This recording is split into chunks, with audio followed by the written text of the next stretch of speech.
Class 5th exercise जो आपकी 11.3 है। पहले मैं सोच रही थी ये कट करवा दूँ, ये बिल्कुल इजी है नहीं है इसमें कुछ भी करने वाला। आपने भी सिर्फ इसका फर्स्ट क्वेश्चन करना है। Say whether the shape has been rotated और रिफ्लेक्टेड।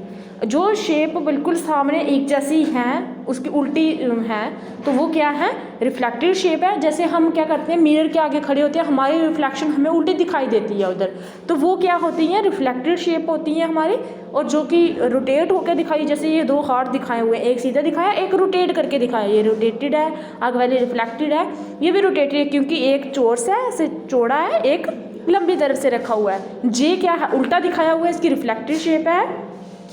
जिसमें लाइनें ड्रा की हुई हैं वो क्या कौन सी है, रिफ्लेक्टेड है, बाकी वाली कौन सी है, रोटेटेड है। अब के भी रोटेटेड है, आगे वाली भी रोटेटेड है। उसके बाद नेक्स्ट जो आपकी एक्सरसाइज है वो भी कुछ भी नहीं है, 11.4 एक्सरसाइज। इसमें आपने बताना है इनमें से जो सॉलिड चीज़ दिखाई हुई है ये सारी की सिमेट्री के आगे जैसे लिखना है, जो सिमेट्री में नहीं है उनके आगे नो लिखना है। सिमेट्री होती है हमें जिसको इक्वल पार्ट में डिवाइड कर देते हैं और उसका इक्वल दोनों साइड से बराबर रहता है, मतलब एक जैसी शक्ल रहती है। ये देखिए जो ये दिखाया हुआ है आपको, फर्स्ट शेप है जो ए, वो क्या है, सिमेट्री है। नेक्स्ट नहीं, इसमें सिर्फ दो शेप सिमेट्री है, एक फर्स्ट और एक जे जो दिखाया हुआ है एच वाली शेप, ये क्या है, सिमेट्री। इसको अगर हम इक्वल पार्ट में डिवाइड करेंगे दोनों साइड सेम रहेंगी। उसके बाद हम इसको साथ में इक्वल पार्ट में डिवाइड कर सकते हैं। जिसको हम इक्वल पार्ट में डिवाइड कर सकते हैं वो सिमेट्री में आती हैं, जिसको नहीं कर सकते हैं वो नॉन सिमेट्री में आती हैं। ये बिल्कुल इजी है, इतना इम्पॉर्टेंट नहीं है, फिर भी मैंने आपको करवाना था, ये एक्सरसाइज थी मैंने करवा दी है। उसके बाद इधर से आके जो 11.5 एक्सरसाइज है, मोस्ट इंपॉर्टेंट एक्सरसाइज है, आपको ये पता होना चाहिए सारा कुछ, आपको नेक्स्ट क्लास में भी इसके रिलेटेड पढ़ने के लिए मिलेगा। जैसे कि आपको दी हुई है ट्रू और फॉल्स स्टेटमेंट, ट्रू लिखना है ट्रू के आगे और फॉल्स लिखना है फॉल्स स्टेटमेंट के आगे। The plural of radia is radius. अब जो प्लूरल होता है, प्लूरल होता है जो रेडिया का, वो रेडियस नहीं होता है, तो ये फॉल्स आएगा। The line segment the joint two point on a circle is called a circumference of the circle. जो दो लाइनें एक किसी सर्कल में पॉइंट को ज्वाइन करती हैं तो उसको हर बार हम सर्कमफ्रेंस ऑफ सर्कल नहीं कहते हैं। तो उसके बाद है the radius of a circle is twice of is diameter. नहीं, रेडियस क्या होता है, हाफ होता है उसके डायमीटर से।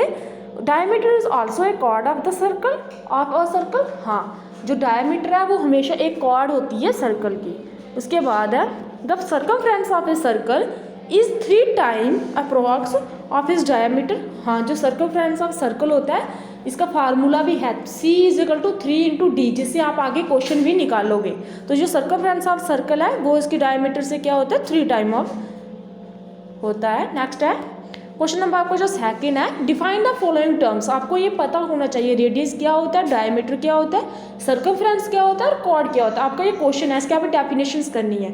सबसे पहले radius, a line segment draw from the centre to any point on the circle is called और रेडियस ऑफ द सर्कल। अब एक लाइन सेगमेंट जो भी कहीं सेंटर पॉइंट से ड्रॉ कर दी जाए उसको कहते हैं point on the circle, circle के अंदर इज कॉल्ड और रेडियस ऑफ द सर्कल, उसे हम कहते हैं रेडियस ऑफ द सर्कल। उसके बाद आगे next diameter, the line segment which passes through the centre of the circle and whose end point lied on the circle. अब इसके सेंटर से पास होकर निकलेगी और इसके दोनों एंड पॉइंट सर्कल के ऊपर लाई करेंगे, मतलब पूरा हाफ अगर हम सर्कल को कट कर दें वो क्या है, एक डायमीटर है, बीच में से लाइन डाल के अगर।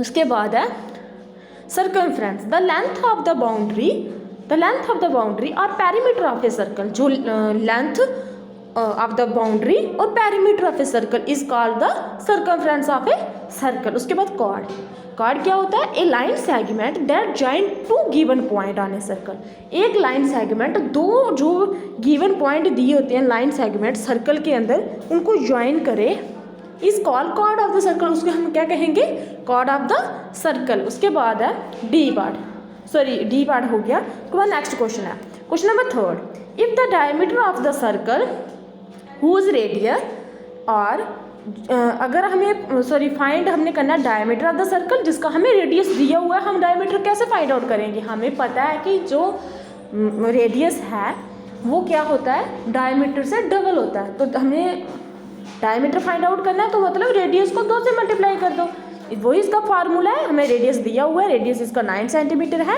हमें क्या करना है, d is equal to 2r का फार्मूला यूज़ करना है। d is equal to 2r मतलब r हमारे पास 9 दिया हुआ है, 2 मल्टीप्लाई बाई 9 या 9 मल्टीप्लाई बाई 2 सेंटीमीटर। अब d is equal to 9 to 18 centimetre. Same ऐसे करेंगे, सेम नेक्स्ट वाला करेंगे। अब पॉइंट वाला भी सेम ही करना है हमें। उसके बाद है इसका भी d is equal to 2r का फार्मूला यूज़ करना है। 2 मल्टीप्लाई 4.8 को जब 2 से मल्टीप्लाई करेंगे वो आएगा 9.6 सेंटीमीटर। उसके बाद नेक्स्ट आएगा, ये दोनों मैंने किए हुए हैं, ये भी आपने खुद करने हैं। उसके बाद find the radius of a circle whose diameter are. अब रेडियस निकालना है जिसका डायमीटर दिया हुआ, उल्टा है इसमें, हमें रेडियस दिया हुआ है, सॉरी रेडियस निकालना है, डायमीटर दिया हुआ है। मतलब जो रेडियस होता है वो डायमीटर का क्या होता है, हाफ होता है। अब हम क्या करेंगे, R is equal to D divided by 2, तो अब डायमीटर को हम 2 से डिवाइड कर देंगे। अब इसमें रेडियस क्या दिया हुआ है, 12 मिलीमीटर दिया हुआ है, इसको 2 से डिवाइड करेंगे तो कितना आ जाएगा, 6 आ जाएगा। उसके बाद नेक्स्ट है पार्ट बी, इसमें 9 सेंटीमीटर दिया हुआ है डायमीटर, इसको अगर हम 2 से डिवाइड करेंगे तो 9.5 आ जाएगा। उसके बाद है 3.6 को भी कर देंगे, अगर हम 1.8 आएगा। इसको सिंपल 2 से मल्टीप्लाई करना, 2 से डिवाइड करना है, और पीछे वाले क्वेश्चन में क्या करना था, 2 से मल्टीप्लाई करना था। उसके बाद है next question number 5, find the approximate circumference of the circle with. Approximate निकाला हमें circumference of the circle with, हमें डायमीटर भी दिए होंगे बीच में हमें रेडियस भी दिए होंगे। सबसे पहले मैंने आपको, जब हम पीछे पढ़ा रही थी सर्कमफ्रेंस, तब भी मैंने आपको बताया था 3 इंटू डायमीटर होता है इसका फार्मूला। अब circumference c is equal to 3 into diameter, मतलब डायमीटर कितना दिया हुआ है, 2.5 दिया हुआ है। सेंटीमीटर साथ में लिखेंगे, 3 को करेंगे 2.5 से मल्टीप्लाई, क्या आ जाएगा 7.5। नेक्स्ट भी सेम ही करें। अब एक रेडियस वाला मैं बताऊंगी, रेडियस वाला मैं बताऊंगी डी पार्ट बताऊंगी।